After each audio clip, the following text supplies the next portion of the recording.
Hoje a gente vai gravar mais um Eras com a Joyce, que é uma profissão linda, que vai ganhar o seu coração. Joyce, conta pra gente. Que fez você largar tudo e empreender. Eu acho que o largar tudo foi um processo mais devagarinho pra mim. Mas quando eu percebi que eu precisava tomar essa decisão, foi num momento que para muitas pessoas é mais difícil, né? A gente ficar em casa, cuidar das famílias e não podia sair de tipo, privado. Na minha visão foi o contrário, eu precisava sair, né? Porque era a única área que ainda tinha que permanecer ativa. E nessa época eu tinha muitas preocupações, porque eu estava na rua, mas meus pais estavam em casa. Então, o coração ficava muito apertado de não poder decidir, ó, hoje eu vou, hoje eu não vou, eu quero fazer isso, eu não quero. Porque eu ainda estava sob o comando, né, de uma outra empresa, de outros profissionais, eu ainda era uma prestadora de serviço. Então, me ver nessa situação de colocar meus pais em risco, em não poder decidir, não poder falar não, foi difícil para mim. E aí, a partir dali, eu comecei esse processo, que não foi tão rápido, né? Então, comecei a atender meus pacientes em casa, ao invés de ir para uma clínica. Comecei a prestar o meu serviço antes de abrir um lugar, né? Então, acho que esse foi o primeiro movimento que eu comecei a fazer, mas partindo desse lugar, porque eu queria ter mais controle sobre o que eu queria fazer, o dia que eu queria fazer, como eu queria fazer. Ainda queria manter algumas coisas para mim que também eram negociáveis, que era cuidar com a família, eu tenho com meus pais, ir e vir, cuidar deles também, né? Não só cuidar de quem estava fora, mas cuidar de quem estava pertinho também. Então, o processo começou ali, nesse lugar, quando eu fiquei com medo de prejudicar eles de alguma forma, né? Foi planejado, não planejei assim, ó, tá bom, a partir de agora eu vou empreender. Não, eu só comecei a mudar um pouquinho a rota pensando nisso, no cuidado com eles e o que eu poderia fazer para continuar fazendo o que eu amava, mas de uma maneira confortável e segura. E o que mudou na sua vida depois que você começou a empreender? É difícil pensar em o que mudou, porque parece que são duas pessoas muito diferentes, parece que são dois lugares, parece que são duas vidas. Nem parece que algumas coisas da minha vida mudaram, parece que eu só fui colocada numa outra história e tudo começou ali. Mas acho que, principalmente o que mudou, eu sempre tive muito medo de o que eu ia fazer, o que as pessoas iam pensar, o que as pessoas, se as pessoas iam me apoiar ou não, se iam me ajudar ou não. Eu sempre fui uma pessoa que dependia muito da aprovação das outras para conseguir tomar decisões. Então, mesmo se eu quisesse, sei lá, quero muito comprar isso aqui. Ao invés de comprar, eu falava assim, o que você acha? Será que eu compro? Nossa. Então, acho que essa foi uma mudança muito importante para mim, porque profissionalmente, como pessoa, me colocaram em outro lugar, né? Então, eu tive que aprender a andar sozinha, a fazer sozinha, a tomar decisões sozinhas. Então, se deu certo, fui eu, se deu errado, fui eu também, né? Ninguém interferiu na decisão. Então, acho que o que mais pesou pra mim, o que a mudança que foi mais importante foi isso, de segurar as rédeas ali e falar, tá bom, sou eu, não tem mais ninguém.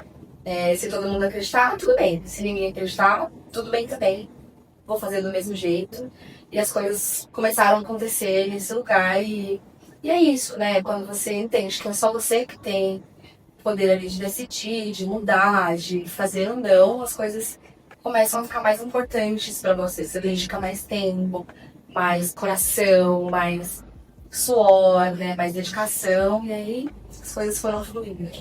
Essa questão de aprovação, acho que isso aí todo mundo tem. Você, qualquer coisa que você vai fazer, você precisa muito da aprovação das pessoas. E como que foi pra você mudar isso? Assim, a partir de hoje, o que a pessoa pensa ou fala faz diferença. Foi doloroso, na verdade, né? Porque é isso, a gente vem de. Quando a gente começa uma coisa nova, você ainda tá no mesmo lugar que você estava. Então, com as mesmas pessoas, os mesmos amigos. E é muito difícil alguém que conhece o seu passado, a sua história, que vive as mesmas coisas que você, acreditar mesmo que você vai fazer diferente. Então, e deixando, né, a opinião dessas pessoas que são importantes, que eram importantes pra mim, os amigos que eu amava muito. E deixar a opinião deles de lado era difícil pra mim, era como se eu estivesse fazendo alguma coisa muito errada, como se fosse uma pessoa péssima, assim, sabe? Não, ingrata, enfim. Então foi muito doloroso esse processo, porque além de me colocar como a principal responsável pelo sucesso ou pelo fracasso, eu ainda tinha a sensação que eu não estava ouvindo as pessoas que me ajudaram a vida toda, que me amaram, que riram comigo, choraram comigo. E aí esse processo, ele ainda é contínuo, né? Porque de vez em quando a gente retorna ainda pro passado, retorna para essas pessoas. Ainda ouve a opinião, ainda procura de alguma maneira ali alguma afirmativa, alguma coisa uma assim. aprovação. Por mais que agora, né? Será? Então foi doloroso nesse lugar, porque eu sentia como se eu não tivesse mais valorizando aquelas pessoas. Mas não era isso, eu só precisava tomar as decisões mesmo e começar. Ai, mano. Qual foi o maior desafio que você enfrentou e como você superou? Pra mim, o maior desafio foi ficar sozinha, porque eu tive que sair da minha cidade, sair da casa dos meus pais, sair de perto das pessoas que eu amava e começar em um outro lugar. E quando eu fui para esse outro lugar, eu ainda não estava completamente pronta, né? Então, eu aluguei um quartinho numa república e fui morar lá. E é isso, então... É verdade. Então, é isso, então eu abandonei tudo e fui morar num quartinho no centro de São Paulo. Eu não conhecia, não sabia nem pegar um metrô, não sabia nem quais eram as linhas de ônibus, como eu podia chegar lá. Então acho que essa parte foi muito intensa pra mim, porque eu precisei amadurecer 20 anos em 5 dias. Nossa. Precisei aprender a conviver com pessoas que eu nunca tinha visto. E aí eu acho que essa mudança, né, que foi muito rápida, eu não estava pronta. Eu decidi, 3 dias depois eu já estava lá. Então eu não me organizei para isso, eu não pensei sobre isso, eu só fiz. E que bom que eu fiz. Mas foi um desafio muito grande para mim ali, me habituar com São Paulo, me habituar com outras pessoas. Agora a pergunta principal, qual conselho você dá para quem está começando, principalmente no seu segmento? Hoje, sendo uma clínica multidisciplinar, eu penso que tem algumas coisas que você precisa fazer antes de chegar lá. Eu vejo muitos colegas que pensam, vou abrir uma clínica e vai dar tudo certo e vai ser um sucesso. Pode ser que aconteça, pode ser que seja um evento específico assim. E que perguntam de alguma forma que é mais importante que a gente consiga primeiro entender qual é a área que a gente vai trabalhar, se a gente gosta realmente daquilo que está fazendo. No meu caso, por exemplo, trabalhar com autismo, né? Não é uma coisa que é tão simples, você vai precisar estudar constantemente, aprimorar, conhecer outras técnicas, outras especialidades, né? Então, acho que o primeiro de tudo é definir qual área você gosta mesmo de atuar, não dá pra pensar só em quanto você vai ganhar e o que você vai fazer. E antes de trazer essas crianças, esses adolescentes pra você, é muito importante você se preparar para receber eles, porque uma vez que o paciente está na sua sala, você não tem mais tempo, né, de organizar tudo e aprender ali na hora. Você tem que estar pronto antes. Sim. Então, acho que nesse sentido, né? Não é que a preparação você vai estar super pronta quando isso vai começar quando tiver tudo certo. Não, mas você precisa estar pronto, pelo menos intelectualmente, para receber os casos que você vai receber. Falando de autismo, né? Falando de intervenção nesse lugar, acho que... Agora a gente quer saber como que ela faz para organizar trabalho e vida pessoal. Eu acho que essa sempre foi uma grande questão para mim e um desafio muito grande, porque eu zero tenho rotinas. É muito difícil para mim organizar. Então, acho que rotina é muito difícil para mim pensar nessa organização e nessa separação de trabalho, vida pessoal, o que eu vou fazer agora, o que eu vou fazer depois. Na vida real, né, é tudo muito corrido. Então, as demandas vão chegando e eu vou fazendo, chegando e eu vou fazendo.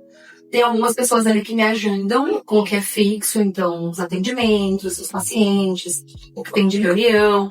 Mas pensar nessa organização de uma maneira mais juntinha pra mim é muito difícil. É uma dificuldade que eu sempre tive e ainda tenho. A gente faz, eu faço tarde, eu faço Você tem durante o dia. Tão simples, né? Principalmente quando todo dia que você acorda, você vai dar uma novidade que você não estava esperando, né? Eu lido todo dia com uma coisa nova. Nossa. Um problema novo, alguma questão com algum paciente, alguma coisa inesperada. Então eu não consigo me programar para o dia, né? Entender o que vai acontecer, quantas horas eu vou ficar no trabalho, quantas eu vou fazer gestão. Então é muito difícil organizar o dia. Então eu vou fazendo o básico. O que eu faço de manhã, o que eu faço à tarde, o que eu faço à noite. Você tem N tarefas durante o dia. E aí você se organiza conforme decorrer o que vai acontecer. Isso. Mas muito difícil, não dá pra falar que tem assim, ó, muito regrado. Esse horário eu vou pra academia, esse horário eu almoço, esse eu vou pro trabalho, esse aqui é um tempo que eu consigo pra mim. Ai, Deus. Ainda não, vou chegar lá, né? Espero chegar lá, mas é difícil ainda. E finalizamos mais um episódio maravilhoso, entre choros e risos, do Ela Inspira. E agora eu quero saber de você. Como que é a sua rotina? Você consegue se organizar? Conta aqui pra mim nos comentários. Mas muito obrigada. Eu amei te receber. Foi muito gostoso. E eu me senti muito inspirada com a sua história. Eu achei muito bom, você me deixou muito confortável. Ai, que demais.